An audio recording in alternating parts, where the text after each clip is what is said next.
ನಮಸ್ಕಾರ. ನೆನಪಿನ ಸುರುಳಿ. ಸೂರ್ಯಾಸ್ತದ ಸಮಯ. ವಿಶಾಲವಾದ ಸಾಗರ. ನೋಡಿದ ಕಡೆಯಲ್ಲೆಲ್ಲ ಬಣ್ಣದ ಓಕುಳಿ. ಒಂದನ್ನೊಂದು ಅಟ್ಟಿಸಿಕೊಂಡು ಬರುವಂತೆ ಬರುತ್ತಿದ್ದ ಅಲೆಗಳು. ಸೂರ್ಯಾಸ್ತದ ಸೊಬಗನ್ನು ಸೆಳೆಯುತ್ತಿದ್ದ ನನ್ನ ಮನ ಅಲೆಗಳ ಬೆನ್ನೇರಿ ಬಾಲ್ಯದತ್ತ ಸಾಗಿತು. ಪ್ರಾರ್ಥನೆಯ ಗಂಟೆಯ ಸದ್ದು ಕೇಳಿಸಿದಾಗ ಎಂದಿನಂತೆ ಲಘುಬಗೆಯಿಂದ ಎಲ್ಲರೂ ಸಭಾಗೃಹಕ್ಕೆ ಧಾವಿಸಿದೆ. ಪ್ರಾರ್ಥನೆ, ರಾಷ್ಟ್ರಗೀತೆಗಳ ನಂತರ ಪುನಃ ವಿಶ್ರಾಮ ಕೊಟ್ಟಾಗ ಎಲ್ಲರೂ ಮುಖದಲ್ಲೂ ಪ್ರಶ್ನಾರ್ಥಕ ಚಿಹ್ನೆ. ನಮ್ಮ ಹೆಡ್ ಮಾಸ್ಟರ್ ತುಂಬ ಸಿಟ್ಟಿನವರಾಗಿದ್ದರು. ತುಂಬ ಶಿಸ್ತಿನ ವ್ಯಕ್ತಿ. ಅವರು ನಮ್ಮೆಲ್ಲರಿಗೂ ಸಂಜೆಯ ವೇಳೆಯ ಕೊನೆಯ ಅವಧಿಯಲ್ಲಿ ಪುನಃ ಅದೇ ಸ್ಥಳದಲ್ಲಿ ಸಮಯಕ್ಕೆ ಸರಿಯಾಗಿ ಸೇರುವಂತೆ ಸೂಚಿಸಿ ವರ್ಗಕ್ಕೆ ರವಾನಿಸಿದರು. ಎಲ್ಲರ ತಲೆಯಲ್ಲೂ ಒಂದೊಂದು ಹುಳ ಬಿಟ್ಟ ಹಾಗೆ. ಅಂತೂ ಕೊನೆಯ ಅವಧಿ ಬಂದಾಗ ಗಡಿಬಿಡಿಯಿಂದ ಸಭಾಗೃಹಕ್ಕೆ ಬಂದೆವು. ಆಸೀನರಾದೆವು. ಎಲ್ಲ ಶಿಕ್ಷಕರ ಆಗಮನದ ನಂತರ ನಮ್ಮ ಮುಖ್ಯಾಧ್ಯಾಪಕರು ಪಟಪಟನೆ ಬಂದು ನೇರವಾಗಿ ವಿಷಯಕ್ಕೆ ಬಂದರು. ಆ ವರ್ಷ ಶಾಲೆಯ ವಾರ್ಷಿಕೋತ್ಸವ. ಹಳೆಯ ವಿದ್ಯಾರ್ಥಿಗಳು, ಊರ ನಾಗರಿಕರು ಪಾಲ್ಗೊಳ್ಳುತ್ತಿದ್ದಾರೆ, ಇತ್ಯಾದಿ ಇತ್ಯಾದಿ. ಸಮಯದ ಅಭಾವ ಇರುವುದರಿಂದ ಕಾರ್ಯಕ್ರಮದ ಪಟ್ಟಿಯನ್ನು ಮಾಡಿ ಹಂಚಿಕೆ ಕೂಡ ಮಾಡಿಬಿಟ್ಟರು. ಒಂದೊಂದು ವರ್ಗಕ್ಕೂ ಒಂದೊಂದು ರೀತಿಯ ಕೆಲಸ. ಅದರ ಜೊತೆಗೆ ಮನರಂಜನಾ ಕಾರ್ಯಕ್ರಮವನ್ನು ಕೊಡುವ ಜವಾಬ್ದಾರಿ ನಮ್ಮ ಪಾಲಿಗೆ ಬಂದದ್ದು ನಾಟಕ. ನಮ್ಮ ಹೆಡ್ ಮಾಸ್ಟರ್ ಹೇಳಿದ ಮೇಲೆ ಆಯಿತು. ಅದೇ ಅಂತಿಮ ತೀರ್ಪು. ನಮ್ಮ ನಾಟಕಕ್ಕೆ ನಿರ್ದೇಶಕರು ನಮ್ಮ ವರ್ಗಾಧ್ಯಾಪಕರು. ಮರುದಿನ ಶಾಲೆಯ ತುಂಬ ಗಡಿಬಿಡಿ. ಎಲ್ಲರೂ ತುಂಬ ಕೆಲಸ ಇರುವಂತೆ ಅಲ್ಲಿಂದಿಲ್ಲಿ ಇಲ್ಲಿಂದಲ್ಲಿ ಓಡಾಡುತ್ತಿದ್ದರು. ಅಂತೂ ನಮ್ಮೆಲ್ಲರಿಗೂ ವರ್ಗಾಧ್ಯಾಪಕರಿಂದ ಕರೆ ಬಂತು. ಪಾತ್ರಗಳ ಹಂಚಿಕೆ ಮಾಡಿ ನಾಟಕದ ತರಬೇತಿ ಕೂಡ ಪ್ರಾರಂಭಿಸಿದರು. ವಿಶೇಷವೆಂದರೆ ನಮ್ಮ ನಾಟಕದಲ್ಲಿ ಇರುವವರೆಲ್ಲ ಹುಡುಗಿಯರೇ. ಮಹಿಳಾ ಮಣಿಗಳದೇ ದರ್ಬಾರು. 4 ದಿನ ಕಳೆಯಿತು.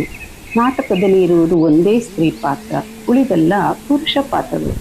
ಈ ವಿಷಯವನ್ನು ನಮ್ಮ ಗುರುಗಳ ಗಮನಕ್ಕೆ ತಂದಾಗ ಸಿಟ್ಟಿಗೆದ್ದ ಅವರು, ಈಗ ಬದಲಿಸಲು ಸಾಧ್ಯವಿಲ್ಲ, ಸಮಯವೂ ಇಲ್ಲ, ಬೇಕಿದ್ದರೆ ಹೆಡ್ ಮಾಸ್ಟರಿಗೆ ಹೇಳಿ ಎಂದು ಹುಡುಗಿದರು. ಅಂತೂ ಧೈರ್ಯ ಮಾಡಿ ಆಫೀಸಿನ ಹತ್ತಿರ ಬಂದು ನೀ ಹೋಗೆ ಎನ್ನುತ್ತಾ ಕಿಟಕಿಯ ಹತ್ತಿರ ಗುಸು ಮಾಡುತ್ತಿದ್ದ ನಮ್ಮನ್ನು ನೋಡಿ, ಯಾರದು ಅಲ್ಲಿ ಎಂದ ಹೆಡ್ ಮಾಸ್ಟರ್ ಅವಾಜು ಅಲ್ಲಿಂದ ನಮ್ಮನ್ನು ಓಡಿಸಿ ಹಾಕಿತು. ಕೊನೆಗೂ ಅದೇ ನಾಟಕವೇ. ನಾನಂತೂ ಒಳಗೆ ಖುಷಿ. ನನಗೆ ದೊರಕಿದ ಪಾತ್ರ ಖಳನಾಯಕನದು. ಲಂಗ ಬ್ಲೌಸ್ ಕಾಲ. ಈ ಪಾತ್ರದಿಂದಲಾದರೂ ಪ್ಯಾಂಟ್ ಶರ್ಟ್ ಹಾಕಬಹುದಲ್ಲ ಎಂದು ಖುಷಿಪಟ್ಟು ಸಂಭಾಷಣೆಗಳೆಲ್ಲ ಬಾಯಿಪಾಠ ಮಾಡಿ ಆಯಿತು. ದಿನಾಲೂ ಮಧ್ಯಾಹ್ನ ಪ್ರಾಕ್ಟೀಸ್ ಮಾಡುವುದು. ನಮ್ಮ ನಿರ್ದೇಶಕರು ಎಲ್ಲರಿಗೂ ಚೆನ್ನಾಗಿ ಗೈಡ್ ಮಾಡುತ್ತಾ ಗುಡ್ ಎನ್ನುತ್ತಿದ್ದರು. ನನ್ನ ಡೈಲಾಗ್ ಬಂದಾಗ ಖಡಕ್ ಮಾತಾಡಿ, ರಫ್ ಆಗಿ ಮಾತಾಡಿ, ನಗು ಜೋರಾಗಿರಬೇಕು ಎನ್ನುತ್ತಿದ್ದರು. ಅವರ ಧ್ವನಿಯು ಸಣ್ಣ. ಅವರು ನನಗೆ ನಕ್ಕು ತೋರಿಸಲು ಪ್ರಯತ್ನಿಸಿದರೆ ಆ ಧ್ವನಿ ಹೊರಗೆ ಬರದೆ ಒಳಗೆ ಇರುತ್ತಿತ್ತು.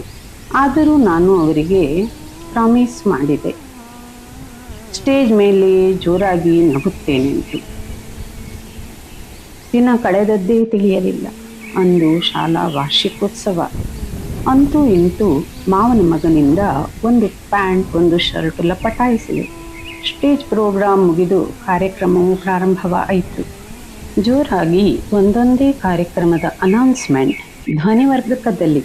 ನಮ್ಮ ನಾಟಕದ ಸರದಿಯು ಬಂದೇ ಬಿಟ್ಟಿತ್ತು.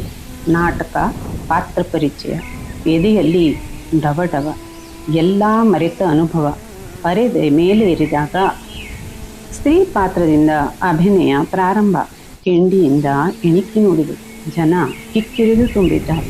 ನನ್ನ ಪಾತ್ರ ಬಂದಾಗ ನನ್ನನ್ನು ಯಾರೋ ಹಿಂದಿನಿಂದ ರೂಢಿಯೂ ಆಯಿತು. ಸ್ಟೇಜಿನಿಂದ ನನ್ನನ್ನು ಕಣ್ಣಿನಿಂದಲೇ ಕರೆದೂ ಆಯಿತು. ಒಂದೇ ನಿಮಿಷ ಸಂಭಾಷಣೆ ಪ್ರಾರಂಭಿಸಬೇಕು. ಕೊಟ್ಟ ಭಾಷೆ ನೆನಪಿಗೆ ಬಂದಿತ್ತು. ಸೈಡಿನಿಂದ ನಮ್ಮ ಶಿಕ್ಷಕರನ್ನು ನೋಡಿದೆ. ಅವರು ಕೈಯಲ್ಲಿ ಪೇಪರ್ ಹಿಡಿದು ಬಾಯಿ ಕುಣಿಸುತ್ತಿದ್ದರು. ಪ್ರಾಂಪ್ಟಿಂಗ್ ಇರಬೇಕು. ನೇರವಾಗಿ ಧ್ವನಿವರ್ಧಕದ ಹತ್ತಿರ ಹೋದೆ. ಏಕೆಂದರೆ ಇರುವುದೊಂದೇ ಮೈಕ್, ಸ್ಟೇಜ್ ಮೈಕ್ ಇರಲಿಲ್ಲ. ಎಲ್ಲ ಖಳನಾಯಕರನ್ನು ನೆನೆದೆ. ವಜ್ರಮಣಿಯನ್ನು ನೆನೆದಾಗ ಸ್ಫೂರ್ತಿ ಉಕ್ಕಿತು. ಗಹಿಸಿ ಜೋರಾಗಿ ನಕ್ಕುಬಿಟ್ಟಿದೆ. ನನ್ನ ನಗು ಎಲ್ಲ ಕಡೆಯೂ ಪ್ರತಿಧ್ವನಿಸಿತು. ಸುತ್ತಲೂ ನೋಡಿದಾಗ ಚಪ್ಪಾಳೆಗಳ ಸುರಿಮಳೆ. ಶೀಟಿಯೂ ಕೇಳಿ ಬಂತು. ಹೆದರಿಕೆ ಮಂಗ ಮಾಯವಾಯಿತು.